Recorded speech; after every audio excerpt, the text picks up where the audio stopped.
ജീവൻ മുക്തി വിവേകം രണ്ടാം അധ്യായം വാസനാക്ഷയ പ്രകരണം. ഓഡിയോ ബുക്ക് തുടരുന്നു. ജ്ഞാനഫലം അജ്ഞാന നിവൃത്തിയാണ്. ജ്ഞാനഫലം അജ്ഞാന നിവൃത്തിയാണെന്ന് നേരത്തെ പറഞ്ഞുവല്ലോ. ഈ ന്യായമനുസരിച്ച് ഭാവി ദേഹ നിവൃത്തിയും ജ്ഞാനഫലം അല്ലെന്നല്ലേ വരുന്നത്? ഇനി ജ്ഞാനം ഭാവി ദേഹത്തെ നിവർത്തിക്കുന്നുവെന്ന് പറയുന്നുവെങ്കിൽ ഏതു രീതിയിലാണ് നിവർത്തിപ്പിക്കുന്നത്? ഭാവി ദേഹം ഉണ്ടാകാതെ തടയുകയാണോ, അതോ ഭാവി ദേഹമില്ലാതിരിക്കുന്ന സ്ഥിതി തുടർന്ന് നിലനിർത്തുകയാണോ? ഇതിൽ ആദ്യത്തേത് ഏതാണെന്ന് പറയുക വയ്യ.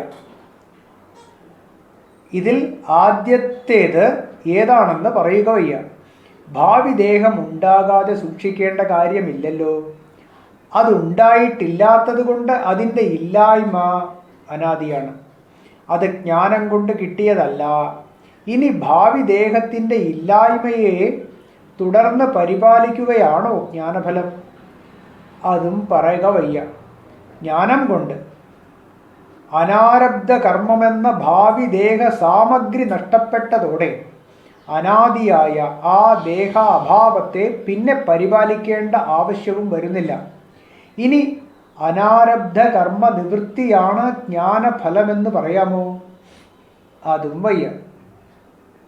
ജ്ഞാനം അജ്ഞാനത്തെ മാത്രമേ നശിപ്പിക്കുന്നുള്ളൂ എന്ന് നേരത്തെ പറഞ്ഞല്ലോ. ഇതൊന്നും അത്ര സാരമുള്ള സംശയങ്ങളല്ല. ഭാവി ജന്മ നിവാരണമാണ് ജ്ഞാനമെന്നുള്ളത് സർവസമ്മതമത്രേ. ജ്ഞാനം പരമപദത്തിൽ എത്തിക്കുമെന്നും അതോടെ ജന്മം അവസാനിക്കുമെന്നും കഠോപനിഷത്ത് പ്രഖ്യാപിക്കുന്നു. ഇങ്ങനെ വേണ്ടുവോളം ശ്രുതിവാക്യങ്ങൾ ഈ വിഷയത്തിൽ പ്രമാണമായുണ്ട്. ജ്ഞാനം അജ്ഞാനമാത്ര നിവർത്തകമെന്ന് നേരത്തെ പറഞ്ഞ നിയമത്തിന് ഇത് വിരുദ്ധമല്ലേ? അല്ല. അജ്ഞാനത്തോടൊത്ത് വർത്തിക്കുന്നവയാണ് ഞാൻ ആത്മാവല്ല എന്ന് തുടങ്ങിയ ദേഹോത്പത്തി ഹേതുകങ്ങളായ ഭാവങ്ങൾ. അജ്ഞാന ശബ്ദം കൊണ്ട് ഈ ഭാവങ്ങളെല്ലാം അർത്ഥമാക്കുന്നുണ്ടെന്നാണ് പഞ്ചപാദിക ആചാര്യൻ പ്രസ്താവിക്കുന്നത്. മറിച്ചായാൽ അത് അനുഭവ വിരുദ്ധമാകും. ജ്ഞാനോദയത്തിൽ അജ്ഞാന നിവൃത്തി പോലെ തന്നെ അനാത്മത്വാദി നിവൃത്തിയും അനുഭവിക്കുന്നുണ്ടല്ലോ. അതുകൊണ്ട് ഭാവി ദേഹം വരാതാവുക എന്ന രൂപത്തിലുള്ള വിദേഹമുക്തി ജ്ഞാനോദയത്തോടെ തന്നെ സംഭവിക്കുന്നു. ഇക്കാരണത്താലാണ് ബൃഹദാരണ്യക ഉപനിഷത്തിൽ ജ്ഞാനോദയമുണ്ടായ ജനകനെ യാജ്ഞവൽക്യൻ അങ്ങ് അഭയം നേടിയിരിക്കുന്നു എന്ന് അനുമോദിക്കുന്നത്.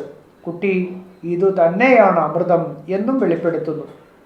ആ സത്യത്തെ ഈ വിധം അറിയുന്നയാൾ ഈ ലോകത്ത് വെച്ച് അമൃതരായിത്തീരുന്നു എന്ന് പുരുഷസൂക്തവും ഘോഷിക്കുന്നു.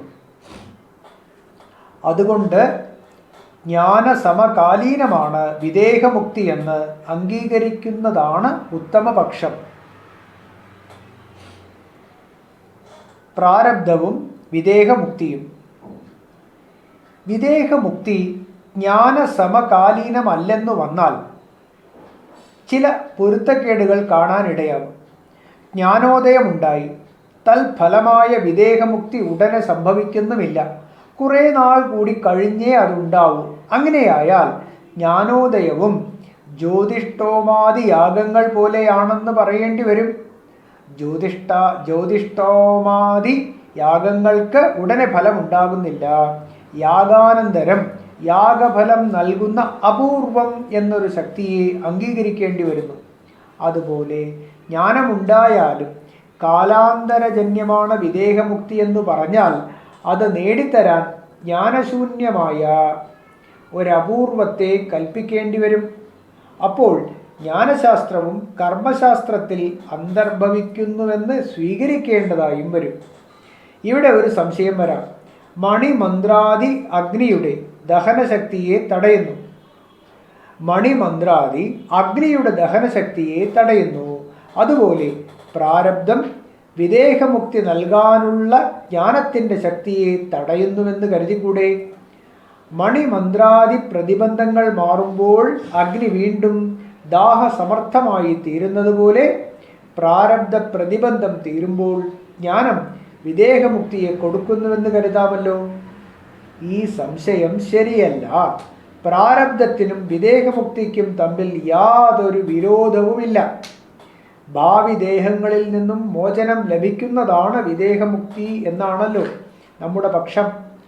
എന്നേക്കുമായി ഭാവി ദേഹത്തെ തടയുന്നതാണ് വിദേഹമുക്തി.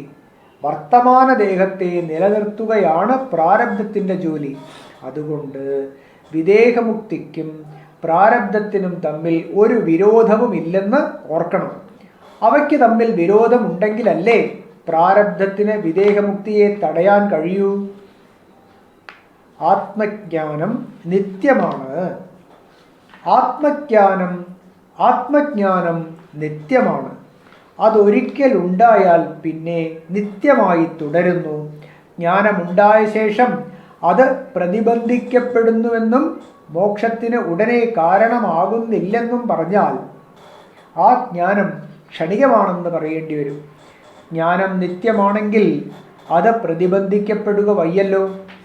ജ്ഞാനം ക്ഷണികമാണെന്ന് അംഗീകരിച്ചാൽ മുൻപുണ്ടായ ജ്ഞാനം പിന്നെ ഒരിക്കൽ വിദേഹമുക്തിയെ ഉളവാക്കുന്നുവെന്ന് പറയുവാൻ പറ്റുകയില്ല.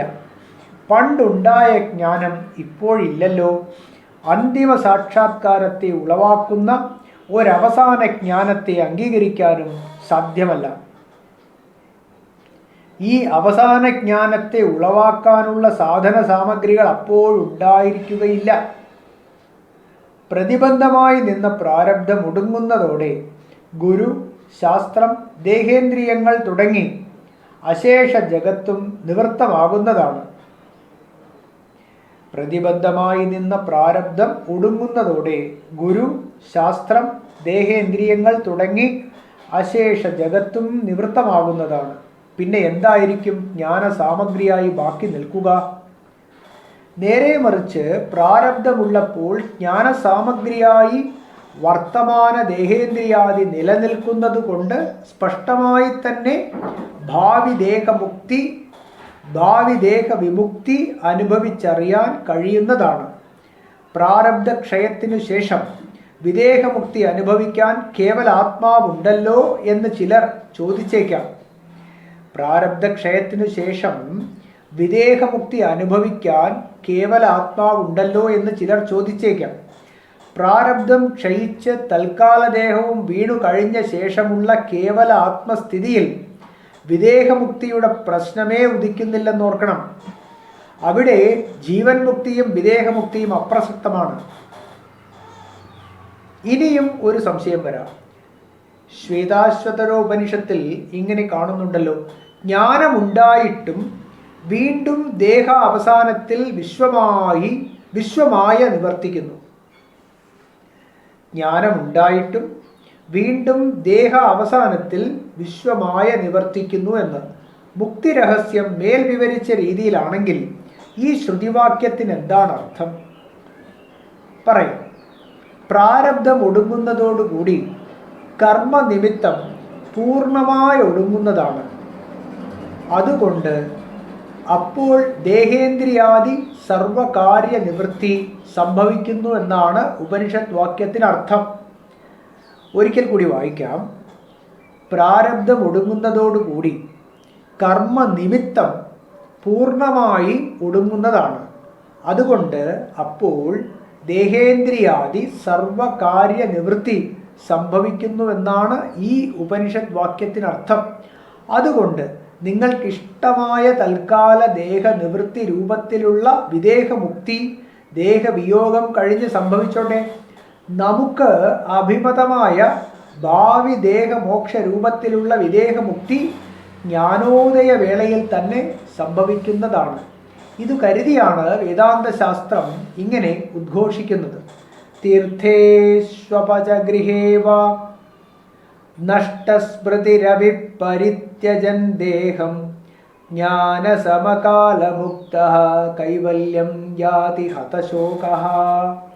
ഒരു ജ്ഞാനി തീർത്ഥസ്ഥാനത്തിലോ ചണ്ഡാളഗൃഹത്തിലോ ദേഹം വെടിയട്ടെ, അഥവാ പ്രജ്ഞയറ്റ ശരീരം ഉപേക്ഷിക്കട്ടെ, അദ്ദേഹം ജ്ഞാനോദയ വേളയിൽ തന്നെ മുക്തനാണ്. അതുകൊണ്ട് ശോകരഹിതമായ കൈവല്യപദം പ്രാപിക്കുന്നു. ഇങ്ങനെ തത്വജ്ഞാനം വിദേഹമുക്തിക്ക് കാരണമാണ്. അതാണ് അതിൻ്റെ പ്രാധാന്യവും. ജ്ഞാനോപായം. വാസനാക്ഷയവും മനോനാശവും വേർതിരിഞ്ഞു നിന്ന് ജ്ഞാനത്തെ ഉളവാക്കുന്ന ഉപായങ്ങളാണ്. അതുകൊണ്ട് വിദേഹമുക്തിയിൽ അവ അപ്രധാനങ്ങൾ. ആസുരവാസനയെ ക്ഷയിപ്പിക്കുന്ന ദൈവവാസന ജ്ഞാനം നേടിത്തരുന്നുവെന്ന് ശ്രുതിയിലും സ്മൃതിയിലും പ്രസിദ്ധമാണ്. മനസ്സൊതുങ്ങി ഇന്ദ്രിയങ്ങൾ അടങ്ങി കർമ്മമോഹം വെടിഞ്ഞ് എന്തും സഹിക്കാൻ കരുത്തുള്ളവനായി ആത്മാവിൽ തന്നെ ആത്മാവിനെ ദർശിക്കേണ്ടതാണ് എന്നാണ് ബൃഹദാരണ്യക ഉപനിഷത്ത് പ്രഖ്യാപിക്കുന്നത്. ഗീത 13-ാം അധ്യായത്തിൽ 8 മുതൽ 12 വരെയുള്ള 5 ശ്ലോകങ്ങളിൽ ജ്ഞാനോപായം എന്തൊക്കെയാണെന്ന് ഭഗവാൻ വ്യക്തമാക്കിയിട്ടുണ്ട്.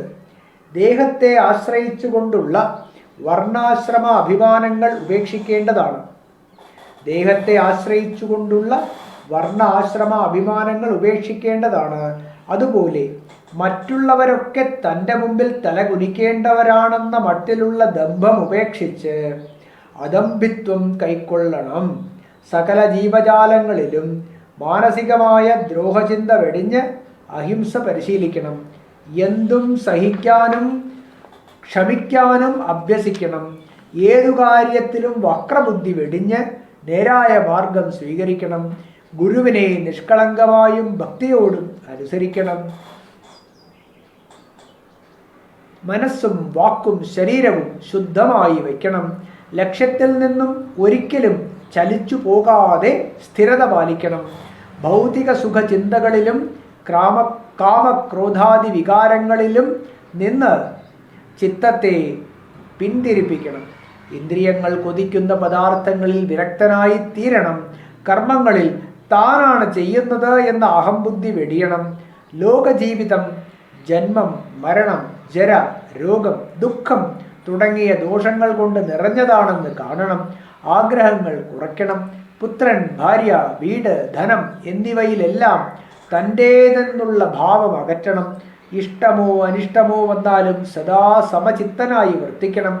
എല്ലാം ഈശ്വര സ്വരൂപമായി കണ്ട് അനന്യഗതിയായി ആ സത്യസ്വരൂപനെ ശരണം പ്രാപിക്കണം. ജനക്കൂട്ടത്തിൽ പെട്ടുപോകാതെ ഏകാന്തമായി ധ്യാനം ശീലിക്കണം.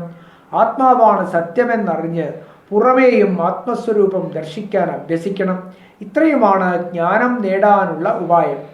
ഇതിനെതിരായുള്ളതൊക്കെ അജ്ഞാനത്തിന് കാരണമായി തീരും. മനോനാശവും ജ്ഞാനത്തിന് കാരണമാണെന്ന് ശ്രുതിയിലും സ്മൃതിയിലും വിവരിച്ചിട്ടുണ്ട്. സങ്കല്പങ്ങളെ വെടിഞ്ഞ് ധ്യാനിച്ചാൽ അവനെ കാണാറാകുന്നു എന്നാണ് മുണ്ടകോപനിഷത്ത് പറയുന്നത്. അന്തർമുഖമായ യോഗ പരിശീലനം കൊണ്ട് ആ ദേവനെ ധ്യാനിച്ചറിഞ്ഞ് ധീരൻ ഹർഷശോകങ്ങളെ വെടിയുന്നു എന്ന് കഠോപനിഷത്ത് വെളിപ്പെടുത്തിയിട്ടുണ്ട്. മഹാഭാരതം ശാന്തിപർവത്തിൽ വ്യാസഭഗവാൻ പ്രഖ്യാപിക്കുന്നത് ഇങ്ങനെയാണ്: നിദ്രയ്ക്കടിമപ്പെടാതെ ശാസ്ത്രതയം നേടി ഇന്ദ്രിയങ്ങളെ അടക്കി പ്രസന്നരായി യോഗം അഭ്യസിക്കുന്നവർ ആത്മജ്യോതിസിനെ കണ്ടെത്തുന്നു. വിദ്യ കൊണ്ട് നേടാവുന്ന ആ ജ്യോതിസിന് നമോവാകം.